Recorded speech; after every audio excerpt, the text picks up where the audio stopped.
12वी मध्ये biology subject नाहीये आणि तुम्हाला ऍग्रिकल्चर मध्ये ऍडमिशन घ्यायचंय तर हो तुम्ही नक्की ऍडमिशन घेऊ शकता ऍग्रिकल्चर मध्ये. तर कसं तर आपण बघूयात. नमस्कार, मी तेजश्री कृषीमय मध्ये आपल्या सगळ्यांचं स्वागत करते. आजच्या व्हिडिओचा टॉपिक आहे career opportunities after 12th science in agri and allied sciences. तर मग जे आपले मित्र मैत्रीण भाऊ बहीण आहेत त्यांना 12th सायन्स नंतर आता ॲग्रिकल्चर फील्डमध्ये ऍडमिशन घ्यायचंय तर त्या संदर्भात मी हा व्हिडिओ बनवलेला आहे. तर चला तर मग व्हिडिओला सुरुवात करूया. पण व्हिडिओ सुरुवात करण्याच्या आधी मी तुम्हाला एक विनंती करते की माझ्या चॅनलला सबस्क्राईब करा आणि चला तर मग आपण व्हिडिओ सुरू करूया. तर सगळ्यात पहिल्यांदा आपण जे महाराष्ट्रामधले कृषी विद्यापीठ आहेत ते कुठं आहेत आणि त्याच्या अंडर कोणते कोणते जिल्हे येतात ते आपण बघूयात पहिल्यांदा. तर सगळ्यात पहिलं जे विद्यापीठ आहे ते आहे महात्मा फुले कृषी विद्यापीठ जे राहुरीला आहे आणि त्याच्या अंडर अहमदनगर, सोलापूर, पुणे, सांगली, सातारा, कोल्हापूर, धुळे, नंदुरबार, जळगाव, नाशिक म्हणजे पश्चिम आणि जे उत्तर महाराष्ट्र आहे ह्या दोन्ही मधले यामध्ये जिल्हे येतात. दुसरं जे विद्यापीठ आहे ते आहे वसंतराव नाईक मराठवाडा कृषी विद्यापीठ जे परभणीला आहे आणि याच्या अंडर जे मराठवाड्यामधले जे जिल्हे आहेत म्हणजे लातूर, नांदेड, बीड, उस्मानाबाद, हिंगोली, औरंगाबाद आणि जालना हे जिल्हे येतात. तिसरं जे विद्यापीठ आहे ते आहे बाळासाहेब सावंत कोकण कृषी विद्यापीठ जे दापोलीला आहे आणि कोकणामधले जे सगळे जिल्हे आहेत म्हणजे रत्नागिरी, सिंधुदुर्ग, पालघर, रायगड, ठाणे, मुंबई हे सगळे जिल्हे याच्या अंडर येतात.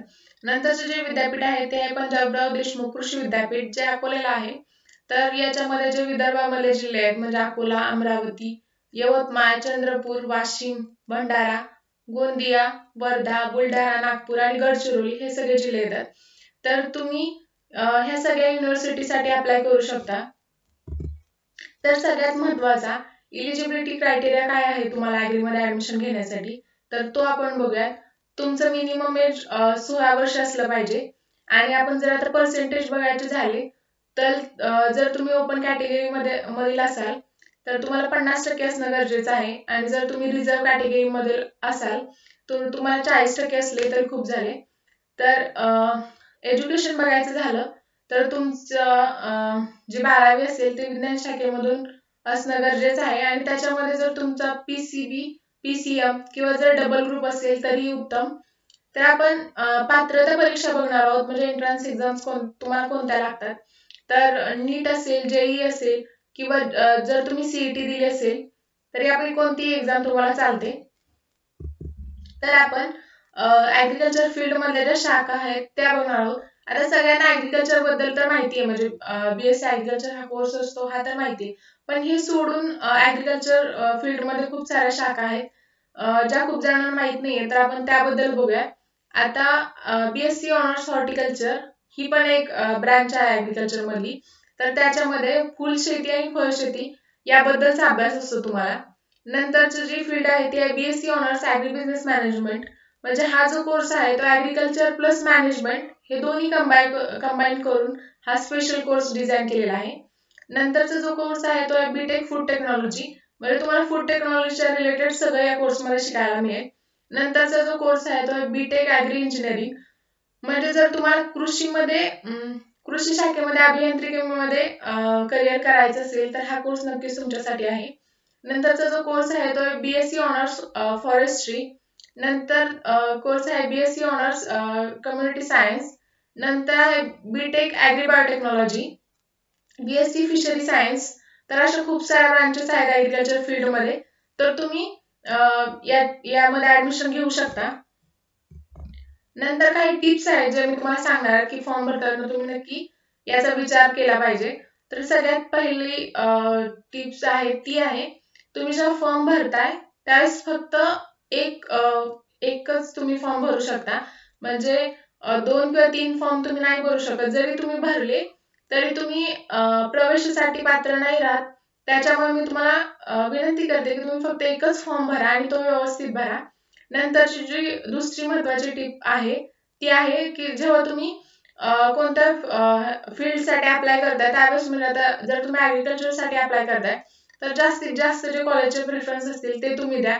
म्हणजे मोस्टली तुम्ही पहिल्यांदा गव्हर्नमेंट कॉलेज, नंतर जे प्रायव्हेट कॉलेजेस आहेत त्यातले बेस्ट प्रायव्हेट कॉलेज, नंतर जे बाकी कॉलेज म्हणजे जेवढं जास्त तुम्हाला प्रेफरन्स देता येईल कॉलेजचा तेवढा जास्त प्रेफरन्स द्या. हे मी तुम्हाला सांगेन. नंतरची अजून एक जी महत्वाची गोष्ट आहे ती की जर तुम्ही एकदा फॉर्म भरला, सगळे डॉक्युमेंट स्कॅन करून अपलोड केले, सगळी माहिती भरली, त्यानंतर तुम्ही जर एकदा फॉर्म सबमिट केला की तुम्ही त्याच्यामध्ये काही चेंजेस नाही करू शकत. त्यामुळे जेव्हा फॉर्म भरताय त्यावेळेस तुम्ही व्यवस्थित फॉर्म भरा. पण अजून एक गोष्ट आहे, जी फॉर्मची लास्ट डेट आहे 16/12/2020, तर तुम्ही एकदा फॉर्म भरला तर तुम्ही 16 तारखेपर्यंत तुम्ही जो कॉलेजचा प्रेफरन्स देताय त्या सेक्शन मध्ये तुम्ही एडिट करू शकता. म्हणजे तुम्ही तुमच्या कॉलेजचा प्रेफरन्स जो आहे तो 16 तारखेपर्यंत तुम्ही कधीही चेंज करू शकता. तर जे एक्स्ट्रा पॉइंट म्हणजे जादूचे कांडिया तुम्ही जे फिरू शकता ते जे हे कंटेंट आहेत ते आपण बघणार आहोत. म्हणजे अशा काही गोष्टी आहेत ज्या जे प्रमाणपत्र असतील ते तुम्ही इन्क्लूड केल्यानंतर तुम्हाला जे तुमचे 12वीचे आणि जे सीईटीचे मार्क आहेत ते सोडून तुम्हाला काही पॉइंट तुमच्या ऍडमिशन साठी मिळतात. तर ते कोणते आहेत ते बघूयात. तर सगळ्यात पहिला आहे, जर तुम्ही 7/12 असेल तुमच्याकडे, म्हणजे तुमच्या वडिलांचा किंवा तुमच्या नावावर किंवा तुमच्या आजोबांचा, तर तो जर तुम्ही जोडला तर तुम्हाला 12 गुण मिळतात. नंतर जर तुम्ही 11वी किंवा 12वी मध्ये एनएसएस मध्ये 240 तासच काम केलं असेल आणि ते जर सर्टिफिकेट तुम्हाला कॉलेजमधून मिळालं असेल तर ते सर्टिफिकेट जोडल्यानंतर तुम्हाला 2 मार्क मिळतात. आणि जर तुम्ही खेळाडू असेल आणि तुमच्याकडे जिल्हा, राज्य, राष्ट्रीय किंवा आंतरराष्ट्रीय स्पर्धेमध्ये सहभाग घेतलेलं प्रमाणपत्र असेल ते जर तुम्ही जोडलं तर तुम्हाला 2 गुण मिळतात. आणि जर तुमचे पॅरेंट्स जे कृषी विद्यापीठमध्ये आजी माजी कर्मचारी असतील तर त्याचा ग्रुप तुम्ही जोडला तर तुम्हाला 3 मार्क मिळतात. आणि जर तुम्ही वादविवाद, निबंध किंवा वक्तृत्व स्पर्धेमध्ये जर तुम्ही भाग घेतला असेल, राज्यस्तरीय ह्या एक्झाम स्पर्धांमध्ये तुम्ही जर भाग घेतला असेल, त्याचं जर तुम्ही प्रमाणपत्र जोडलं तर तुम्हाला 2 मार्क मिळतात. नंतर जर तुमचा 12वीला क्रॉप सायन्स किंवा ऍग्रिकल्चर सायन्स अँड टेक्नॉलॉजी हा सब्जेक्ट असेल तर तुम्हाला 8 मार्क मिळतात. आता अजून एक गोष्ट महत्वाची ती आहे की जर तुम्हाला याच्यापैकी सगळे जरी तुमच्याकडे प्रमाणपत्र असतील तरी पण तुम्हाला सगळे जास्त म्हणजे फक्त 20 गुण मिळतील. पण तरी तुम्ही जेवढं तुमच्याकडे जास्त डॉक्युमेंट्स असतील, सर्टिफिकेट असतील तर ते जोडून ठेवा. नंतर जे काही महत्वाच्या तारखा आहेत ऍडमिशनच्या रिलेटेड त्या आपण बघणार आहोत. ऍप्लिकेशन स्टार्ट म्हणजे फिलअप करण्यासाठी 9 तारखेपासून सुरू होते आणि जी लास्ट डेट आहे ती 16 तारखेला संपते. तर तुम्ही लवकरात लवकर फॉर्म भरून घ्या आणि तो पण व्यवस्थित फॉर्म भरा.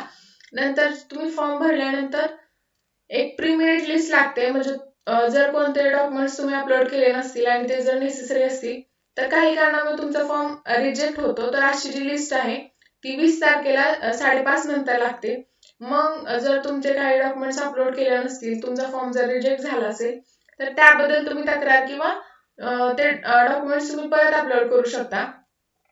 तर ती जी तक्रार द्यायचा कालावधी आहे तो हा 21 आणि 22 तारखेला तुम्ही 5:30 पर्यंत ते डॉक्युमेंट्स परत एकदा अपलोड करू शकता. नंतर हे सगळे डॉक्युमेंट्स अपलोड केल्यानंतर फायनल मेरिट लिस्ट 25 तारखेला तुम्हाला 5:30 नंतर वेबसाईटवर बघायला मिळेल. आणि यानंतर तुमचा जर फॉर्म रिजेक्ट झाला असेल तर तुम्ही यानंतर काही नाही करू शकत. त्याच्यामुळे आधीच तुम्ही फॉर्म व्यवस्थित भरून घ्या. हे मी परत एकदा तुम्हाला सांगते. नंतर जो फर्स्ट राऊंड आहे तो 27 तारखेला 5:30 नंतर लागेल आणि 28 ते 29 तारखेला तुम्ही कॉलेजमध्ये जाऊन रिपोर्टिंग करू शकता. नंतरचा जो सेकंड राऊंड असेल तो 31 तारखेला 5:30 नंतर लागेल आणि त्याचं जे रिपोर्टिंग आहे तुम्ही 1 किंवा 2 तारखेला कॉलेजमध्ये जाऊन करू शकता. नंतरचा जो थर्ड राऊंड आहे तो 5 तारखेला 5:30 नंतर लागेल आणि त्याचं रिपोर्टिंग तुम्ही 6 किंवा 7 तारखेला करू शकता. नंतर हे तिन्ही राऊंड झाल्यानंतर कॉलेजमध्ये वॅकन्सी शिल्लक राहतात. तर त्या प्रत्येक कॉलेजमध्ये किती वॅकन्सी शिल्लक आहेत अशी लिस्ट तुम्हाला 9 तारखेला 5:30 नंतर वेबसाईटवर बघायला मिळेल. तर ती बघितल्यानंतर जर तुमचं 3 राऊंड मध्ये ऍडमिशन झालं नसेल तर तुम्ही ज्या कॉलेजमध्ये जास्त वॅकन्सी असतील शिल्लक त्या कॉलेजमध्ये स्पॉट राऊंड साठी जाऊ शकता. आणि त्याची जी स्पॉट राऊंडची प्रोसेस आहे ती 11 तारखेपासून 15 तारखेपर्यंत आहे. तर जो लास्ट जे ऍडमिशनचं हे असतो कोटा असतो तो आहे मॅनेजमेंट कोटा.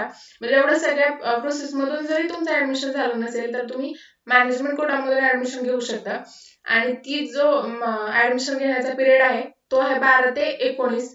या पिरियड मध्ये तुम्ही कॉलेजमध्ये जाऊन जी कॉलेजची मॅनेजमेंट कोटाची प्रोसेस असेल ती करू शकता. आता आपण बघूया डॉक्युमेंट्स की तुम्हाला फॉर्म फिल करताना कोणते डॉक्युमेंट्स लागतात, प्लस जेव्हा कॉलेजमध्ये रिपोर्टिंग करायचं असेल तेव्हा कोणते डॉक्युमेंट्स लागतात हे आपण बघणार आहोत. आणि फॉर्म भरताना तुम्हाला कोणते डॉक्युमेंट्स कुरिअर किंवा पोस्टाने पाठवायचे नाहीयेत.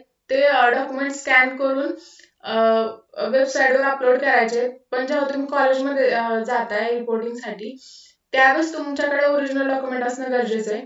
तर कोणते कोणते डॉक्युमेंट्स लागतात आपण ते बघूयात. तर तुम्ही जे एंट्रन्स एक्झाम दिलेली आहे म्हणजे नीट, जेई किंवा सीईटी, तर त्याचं मार्कशीट तुमच्याकडे असणं गरजेचं आहे. प्लस तुमचं जे 12वीचं मार्कशीट आहे ते, प्लस जे 10वीचं मार्कशीट आहे हे पण तुम्हाला लागेल. प्लस जो तुम्ही महाविद्यालय सोडल्याचा दाखला असतो तो तुम्हाला लागेल. आणि इन केस जर तुम्ही आता दुसरीकडे कोणत्या कॉलेजला ऍडमिशन घेतलेलं आहे आणि तरी तुम्हाला ऍग्रिकल्चर मध्ये फॉर्म भरायचे, तर त्या केसमध्ये तुमच्याकडे शाळा सोडल्याचा किंवा महाविद्यालय सोडल्याचा दाखला नसेल तर त्या केसमध्ये तुम्ही आता ज्या महाविद्यालयामध्ये शिकताय तर तिथलं बोनाफाईड सर्टिफिकेट असेल ते घेऊ शकता आणि ते तुम्ही अपलोड करू शकता.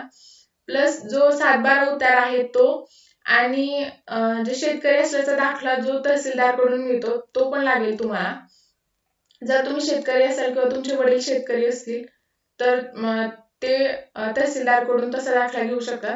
आणि जर तुम्ही रिझर्व कॅटेगरी मधून असाल तर तुम्हाला नॉन क्रिमिलियरचं सर्टिफिकेट लागेल. आणि जर तुम्ही ओपन कॅटेगरीचे असाल आणि आर्थिकदृष्ट्या मागास असाल तर त्या प्रवर्गातून जर तुम्हाला ऍडमिशन घ्यायचं असेल तर आर्थिकदृष्ट्या मागासचं जे प्रमाणपत्र मिळतं ते तुम्हाला लागेल. प्लस उत्पन्नाचा दाखला लागेल तुम्हाला. आणि जे डोमासाइल सर्टिफिकेट असेल ते पण लागेल. प्लस जर तुम्हाला कास्ट मधून म्हणजे रिझर्व कॅटेगरी मधून ऍडमिशन घ्यायचे असेल त्या ह्याच्यासाठी तुम्हाला जर इलिजिबल राहायचं असेल तर तुम्हाला कास्ट सर्टिफिकेट म्हणजे जात प्रमाणपत्र लागेल. प्लस तुम्हाला जात वैधता प्रमाणपत्र हे लागेल. तर थँक्यू की तुम्ही हा व्हिडिओ बघितलात. आणि ज्यांचं 12वी झालेलं आहे, ज्यांना ऍग्री करायचं, तर अशा तुमचे जे फ्रेंड्स असतील, रिलेटिव्ह असतील किंवा कोणी भाऊ बहीण असेल तर अशांना हा व्हिडिओ फॉरवर्ड करा. आणि माझं चॅनल नक्की सबस्क्राईब करा कारण मी असेच नवनवीन व्हिडिओ तुमच्यासाठी घेऊन येईल. आणि जर माझ्या इन्स्टाच्या पेजला जर तुम्हाला फॉलो करायचं असेल तर तुम्ही कृषीमय म्हणून इन्स्टावर आपलं पेज आहे त्याला फॉलो करू शकता. आणि वन्स अगेन थँक्यू. आणि जर तुम्हाला काही प्रॉब्लेम्स असतील किंवा काही डाऊट्स असतील तर ते तुम्ही कमेंट बॉक्समध्ये कमेंट करू शकता. त्याला मी